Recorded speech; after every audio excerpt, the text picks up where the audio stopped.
Hello friends, this is इनके Mishra and your watching इनके Mishra classes. आज इस वीडियो में आप सीखने जा रहे हैं बेसिक इंग्लिश। बेसिक इंग्लिश में हम कुछ ऐसे टॉपिक को लेकर चल रहे हैं जो आपको इंग्लिश बोलने और लिखने में हेल्प करेगा। जैसे आप यहाँ पर देखेंगे कि कलम टूट गई और कलम तोड़ दी गई। कलम टूट गई, मान लीजिए एक पेन है और खुद टूट गई। कभी कभी ऐसा होता है कि रखा रखा कुछ खराब हो जाता है, टूट जाता है या फिर गिर कर टूट जाना।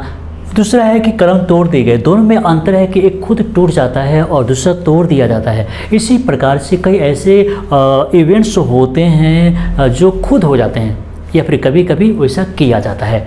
हम इसे गेट के जरिए बनाएंगे और गेट से कई प्रकार के सेंटेंस क्रिएट हो सकते हैं जो आपको स्पोकन इंग्लिश में, रिटन इंग्लिश में बहुत ही काम करेगा। जैसे आप देखेंगे कि कलम टूटने लगी, इससे भी आप गेट से इंग्लिश में ट्रांसलेट करेंगे। कलम टूटने लगी आप कई तरीके से तो बना सकते हैं, लेकिन गेट का प्रयोग करके हम इससे इंग्लिश में कैसे बोलेंगे। कलम तुड़वा दी गई, किसी चीज़ को किसी दूसरे के द्वारा कोई काम करवा देना। जैसे उसके बाद कलम टूट रही है, तो इन सभी को हम गेट के जरिए ही इंग्लिश में कैसे बोलेंगे, कैसे लिखेंगे, हम इसी को एक एक करके सीखने जा रहे हैं और बहुत आसान तरीके से कि अभी आपको याद हो जाए। और इस वीडियो के अंत में हम आपसे क्वेश्चन भी करेंगे, तो ज़रूरी है कि आप मेरे साथ बने रहिए और मेरे पूछे गए सवाल का जवाब देने के लिए तैयार हो जाइए। गेट के बारे में डिटेल जानकारी लेने से पहले छोटी छोटी बातों को जान लीजिए ताकि हम फिर आगे चलेंगे। तो सबसे पहले हम देख लेते हैं कि रिसीव भी होता है। गेट मीन्स रिसीव, पाना तो होता ही है, लेकिन यहाँ पर किसी को अगवानी करना भी होता है। मान लीजिए कि आप किसी को रिसीव करने के लिए स्टेशन पर जा रहे हैं, तो वहाँ पर भी हम गेट का प्रयोग करेंगे। जिस सेंटेंस को देखते हैं, can you get me from the airport, क्या मुझे आप एयरपोर्ट से अगवानी कर सकते हैं, मतलब रिसीव कर सकते हैं। Can you get my brother from the station, can you get my brother from the station का मतलब है कि क्या आप मेरे भाई को स्टेशन से अगवानी। हिंदी में रिसीव का मतलब अगवानी करना भी होता है, किसी को लाने जाना भी होता है, तो हम यहाँ पर गेट का प्रयोग कर सकते हैं, गेट का कर सकते हैं। उसके बाद हम फेच का प्रयोग कर सकते हैं। फेच का मतलब भी होता है जाकर लाना, लेकिन किसी वस्तु के लिए हम यूज़ करेंगे, किसी आदमी के लिए हम फेच का प्रयोग नहीं कर सकते। मतलब फेच की तरह मीनिंग होता है, मतलब हम गेट का प्रयोग कर सकते हैं। कैसे, let me get you a cup of T का मतलब है कि मैं आपके लिए एक कप चाय लाता हूँ, का मतलब जा करके लाना होता है। उसके बाद let him get a glass of water का मतलब है कि उसे एक गिलास पानी लाने दीजिए। तो हम यहाँ पर गेट का मतलब जाकर लाने के लिए तो कर सकते हैं आसानी से। उसके बाद गेट का मतलब अंडरस्टैंड भी होता है। जैसे आप कहते हैं ना, डू यू अंडरस्टैंड, बोलते हैं कि नहीं, डू यू अंडरस्टैंड बोलते हैं कि नहीं, तो उसी प्रकार आप गेट का प्रयोग कर सकते हैं। जैसे आर यू गेटिंग मी, क्या आप मेरी बातों को समझ रहे हैं। देखिए आसान तरीके से समझिए, क्योंकि जो भी सेंटेंस आप बताए थे वो तभी समझ में आएगा जब आप इससे देखेंगे। तो आर यू गेटिंग में, क्या आप मेरी बातों को समझ रहे हैं, या फिर आर दे गेटिंग यू, क्या वे लोग तुम्हारी बातों को समझ रहे हैं। तो ये हो गया बिल्कुल छोटी छोटी बात गेट के बारे में। अगर आप इसे समझ लेते हैं तो देखिए स्क्रीनशॉट करते चलना है। हो सकता है कि आपके लिए बहुत ही ज़्यादा इंपॉर्टेंट चीज़ हो, तो स्क्रीनशॉट करते चलिए और आगे बढ़ते चलिए। देखिए यहाँ पर स्ट्रक्चर सिर्फ एक है, लेकिन इसके मीनिंग कई हो सकते हैं, सेंटेंस पर डिपेंड करता है कभी कभी, उससे देख लीजिए। यहाँ पर देखेंगे गेट के साथ में subject gate plus past participle है का मतलब हम वर्ब थ्योरी का प्रयोग कर रहे हैं। लेकिन सेंटेंस देखेंगे कि दो तरीके का है और दोनों में मीनिंग अलग अलग होगा। जो पहला सेंटेंस देख रहे हैं उसमें क्या है कि वर्ब रिफ्लेक्ट करता है सब्जेक्ट पर, मतलब सब्जेक्ट जो भी एक्शन कर रहा है उसका प्रभाव सब्जेक्ट पर ही पड़ेगा। जैसे she got her face washed, अगर पहला सेंटेंस को हम देख लेते हैं, जो सबसे पहला सेंटेंस है देख लेते हैं, she got her face washed का मतलब है कि उसने अपना चेहरा को धो ली। एक्शन जो किया है वो सब्जेक्ट पर ही उसका असर पड़ता है। उसके बाद देखेंगे गो एंड गेट ड्रेस्ड का मतलब जाओ और कपड़ा पहन लो। इसमें भी सब्जेक्ट जो काम करने जा रहा है वो उसका एक्शन का प्रभाव खुद पर ही पड़ेगा। उसके बाद शी गॉट डिसअपॉइंटेड, वह नाराज हो गए। डिसअपॉइंट कौन हुआ, खुद हो गए।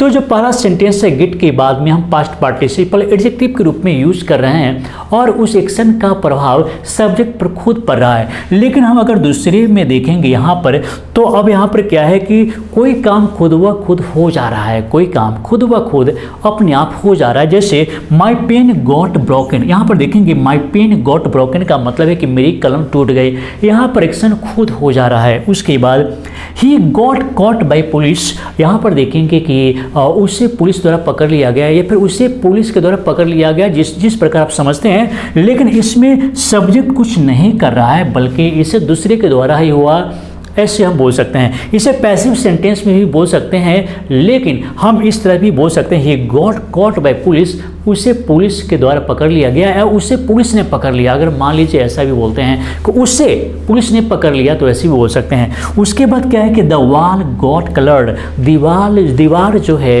वो रंगीन हो गया। यहाँ पर भी देखेंगे कि जो सब्जेक्ट है वो खुद कुछ नहीं कर रहा है, अपना आप हो जा रहा है, तो इसमें आप यही देखेंगे। तो हम इस सेंटेंस में देखेंगे कि आप इसे पॉजिटिव और भी बोल सकते हैं। कोई काम को करवाना है किसी दूसरे से, अगर मान लीजिए आप खुद कोई काम नहीं करना चाहते, दूसरों से करवाना चाहते हैं, तो आप क्या करेंगे, gate plus subject plus verb three का प्रयोग करेंगे। यहाँ जो पास्ट पार्टिसिपल है ये वर्ब थ्री है, तो हम यहाँ पर किसी सब्जेक्ट के साथ में गेट का प्रयोग, उसके बाद ऑब्जेक्ट और उसके बाद वर्ब थ्री का प्रयोग कर सकते हैं। ऐसे हैव का यूज भी कर सकते हैं गेट की जगह पर, लेकिन हम यहाँ पर गेट का प्रयोग बता रहे हैं। तो उसके बाद देखेंगे सेंटेंस को समझने का प्रयास कीजिए। जैसे she got my pen broken, pen की जगह पर आप कुछ भी लिखवा सकते हैं कि उसने मेरी कुछ भी तुड़वा दिया, कुछ भी तुड़वा दी, तो यहाँ पर उसने मेरी कलम तुड़वा दी। उसके बाद है यहाँ पर he got the roads built, उसने सड़क बनवाया, उसने सड़क बनवाया। उसके बाद देखेंगे he got his hair cut, उसने अपना बाल कटवाया। देख रहे हैं, अगर आपको कोई भी काम दूसरे से करवाना है तो आप क्या करेंगे, gate plus subject plus verb three का प्रयोग करेंगे। उसके बाद आप देखेंगे कि I will get this work done, मैं इस काम को करवाऊंगा, मैं इस काम को करवाऊंगा। किसी काम को मतलब फ्यूचर में कोई काम करवाना है। देखिए आसान तरीका आपको हम बताते हैं, कोई भी काम करवाना है तो गेट प्लस ऑब्जेक्ट और प्लस वर्ब थ्री। आप इस स्ट्रक्चर को, इस रूल को किसी भी टेंस में यूज़ कर सकते हैं, चाहे या फिर मॉडल में यूज़ कर सकते हैं, कहीं भी यूज़ कर सकते हैं। कैसे, आप गेट का यूज़ करेंगे, ऑब्जेक्ट प्लस वर्ब थ्री। मान लीजिए कि पास्ट में यूज़ करना है तो गॉट हो जाएगा, फ्यूचर में यूज़ करना है तो शैल विल के साथ में gate plus subject plus verb three हो जाएगा। उसके बाद यहाँ पर देखेंगे सी गॉट हर हाउस पेंटेड का मतलब कि उसने अपने घर को पेंट करवा ली। उसके बाद फिर देखेंगे I have got this letter written का मैंने इस पत्र को लिखवाया है, मैंने इस पत्र को लिखवाया है, तो प्रेजेंट परफेक्ट हो गया। यहाँ पर देखेंगे पास्ट इंडिफिनिट हो गया। उसके बाद यहाँ देखेंगे फ्यूचर इंडिफिनिट हो गया।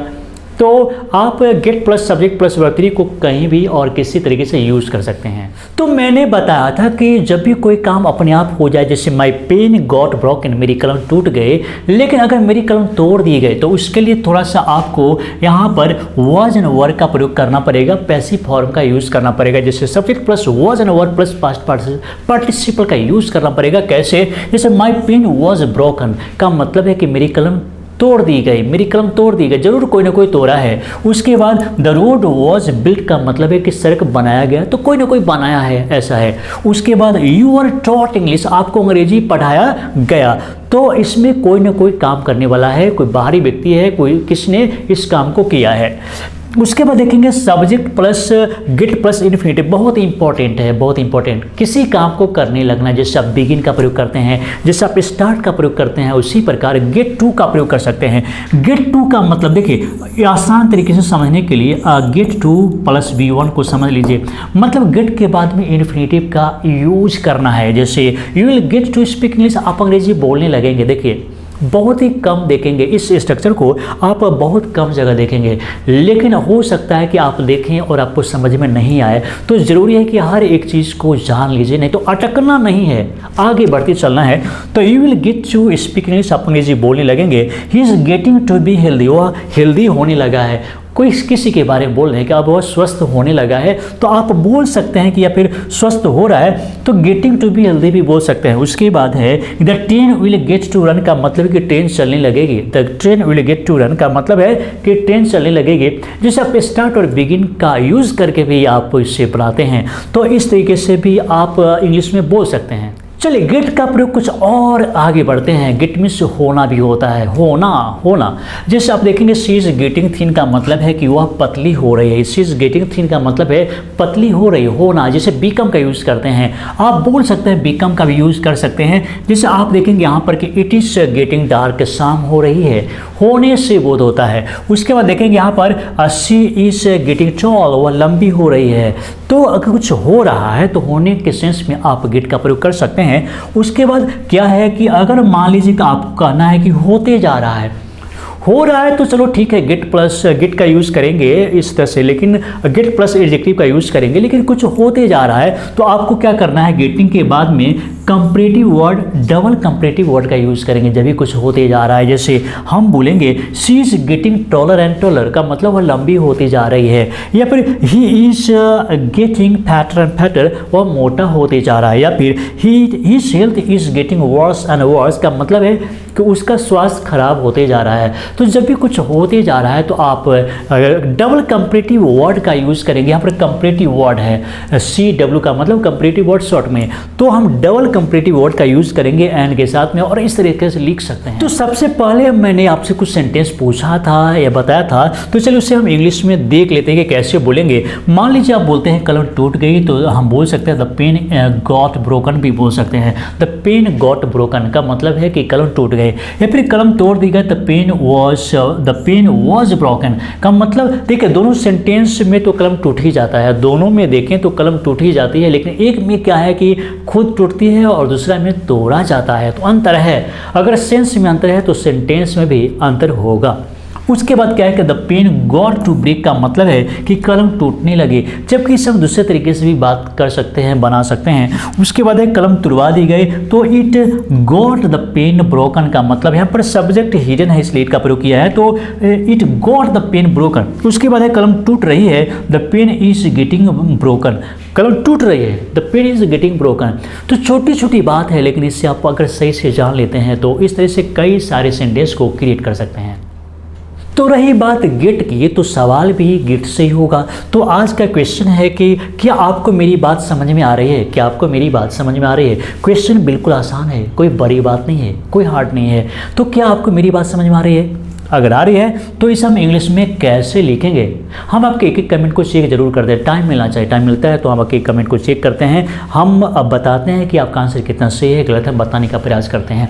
आपका नाम तक याद रखते हैं, इसलिए ज़रूरी है कि जब भी सवाल पूछें तो जवाब जरूर दीजिए।